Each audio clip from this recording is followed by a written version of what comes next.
Ар-ұят және ақыл. 2019 жылы бір ата-ана мені іздеп үйге келді. Қасында 18 жасар ұлы бар. Колледжде архитектура мамандығы бойынша оқиды. Мектепте жақсы оқыған, орыс, ағылшын тілдерін жетік меңгеріп алыпты. Баланың оқуына салған ақша болашағына құйған инвестиция. Осыны жақсы түсінген ата-анасы баланың сапалы білім алуына бар жағдайды жасаған. Қазір ол IT саласына қатты қызығып жүр екен. Компьютерлік ойындардың программасын жасайды. Дегенмен ата-анасы баланың мінез-құлқы мен жүріс-тұрысына алаңдай бастаған. Алаңдайтын себебі де бар. Баласы ер жеткен сайын саудың асын ішіп, аурудың сөзін сөйлей бастаған. Яғни кішкентай баланың қылығын жасап, ақымақ адамның сөзін сөйлейді. Мен баланың ата-анасына, жігітті осында қалдырыңдар, сөйлесіп көрейін дедім. Олар келісті. Студент үйімде бірнеше күн болды. Екеуміз күнде үйдің шаруасын жасаймыз. Әңгіме дүкен құрамыз дегендей. Расында білімді азамат екен, көп оқыған, модерн ақпараттан хабардар. Компьютер ойындарын құрастырады, бағдарлама жазады. Болашақта IT мамандарына сұраныс қатты артады деп есептейді. Бірақ ата-анасының уайымы рас боп шықты. Жігіт әдептен жұрдай. Обал сауап, ар-ұятты ескінің сарқыншағы деп қарайды. Үйдің ішінде іш киіммен жүре береді. Сонша білімді тұра, ақымақ адамның қылығын жасайды. Ең жаманы, сапалы сұхбатқа түсе алмайсың. Сөзінде жүйе жоқ. Бірді айтып бірге кетеді. Елдің саяси, экономикалық, әлеуметтік жағдайы туралы ойы тіпті сорақы. Енді осы тұста сұрақ туады. Қалайша білімді азамат наданға айналады? Неліктен ақылы маталып, тұралап қалады? Бұл сұраққа жауап беру үшін мәселенің онтологиялық қырына үңілейік. Экзистенциалист ғалымдар адамның танымын екіге бөледі: мифтік таным және логостық таным. Осы екі таныммен ғаламды, әлемді, өмірді, күллі тіршілікті назарына алып, бақылап, қорытады. Олардан мән мағына шығарады. Қанша мән тапса, сонша өнегелі ғұмыр кешеді.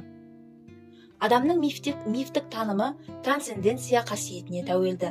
Яғни адамның рухани болмысы жер шарының шеңберінен шығып, күллі ғаламды көңіліне сыйғыза береді. Өзін мүлде ұмытып, екінші бір объектінің тағдыры үшін күресе алады.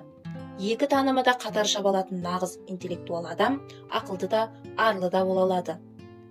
Ал тәңірді, ғаламды, иманды, күллі дерексіз әлемді білімнің күшімен, рационалды әдіспен ғана тани аламын деп, аңыз, әпсана, хикая, қиссаға мүлде сенбей, оларды құндылық ретінде танудан бас тартқан адамның ақылы маталып қалады.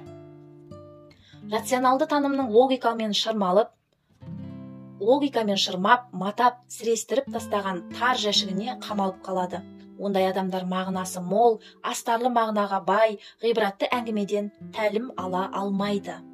Осылайша танымы мұқалған сайын ар-ұяты да шабан тартады. Шәкәрім Қажының да ар ілімін оқиық деп ұран тастайтыны осыдан. Ар алға шыққанда ақылды да соңынан ілестіріп алып кете алатынын білген.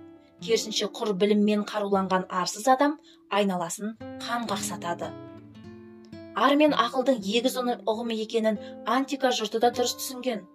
Олар сана сезімді consciousness, ал ар-ұятты conscience деп атаған. Мұндай егіз ұғым орыс тілінде де сақталып тұр. Арды орысша совесть десе, сана сезімді сознание деп атады. Бұл жерде сон, ком деген латын сөзінің приставкалары бірге, егіз, ортақ, жабысып тұрған деген мағынаны беріп тұр. Пенде шіркін ақылды болсам жетіп жатыр, арды қоя тұрайын, онсыз да ешкім арымен өмір сүріп жүрген жоқ, деп ақылды адам бола алмайды. Қайта оларды тұншықтырған күннен бастап ақмақ бола бастайды. Елдің мазағына ұшырап, әдемі әжуаға таптырмайтын материалға айналады. Мысалы, университетте оқып, шетел көріп, үлкен қызметте жүрген кей шенеунікті алайық. Олар өте білімді, бірнеше шет тілін біледі, маман ретінде ағып тұр. Бірақ елдің алдына шығып сөйлегенде кейбір таяз сөзі мен ақылсыз шешіміне қарап қарның ашады. Енді оның себебі бізге анық. Олар жемқор жүйеге кіріп, сол жердегі ережені өмір салты ретінде қабылдап, коррупцияға араласып, арын тұншықтырған сайын ақылды адам болып көріну мүмкіндігі тарыла береді. Арына ерік беріп, ағынан ақтарылып, бар шынын жайып салғанда олар ақылды адам болып шыға келеді. Ары жоқтың ақылы жоқ деген тәмсіл осыдан шығады. енді жоғары оқу орнында оқымаған, бірақ арына берік болған ауылдағы сауатсыз кісіні алып қараңыз. Талай қартты көрдік. Академиялық білім тұрмақ 7 сыныпты әзер оқып алған, бірақ ардың күшімен ақылында сүйреп алып шығады. Сөйлеген кезде мүдірмейді. Өмірдің ең қиын асуларын ақылдың емес, ардың күшімен бағындырады.